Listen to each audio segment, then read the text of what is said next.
সুন্দর একটি বেলুন খেলা প্রতিযোগিতা। এই খেলার নিয়ম হচ্ছে যে বেলুনটি উপরেই তোমাকে উড়াতে দিতে হবে, মাটিতে ফেললে হবে না। আর উড়িয়ে উড়িয়ে দিয়েই জামা পরতে হবে, জামার সম্পূর্ণ বোতাম লাগাতে হবে, জামাটি পরতে হবে, তারপরে সেই প্রতিযোগিতায় ফার্স্ট হবে। এই খেলার নিয়ম এটাই।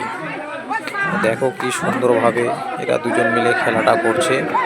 এ লাস্ট প্রতিযোগিতা হচ্ছে, দেখে যাও এখানে আর বলে যাওয়া কমেন্ট বক্সে।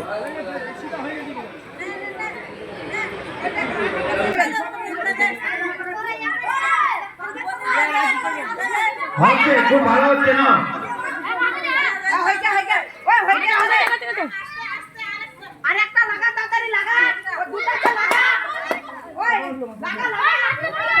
নিব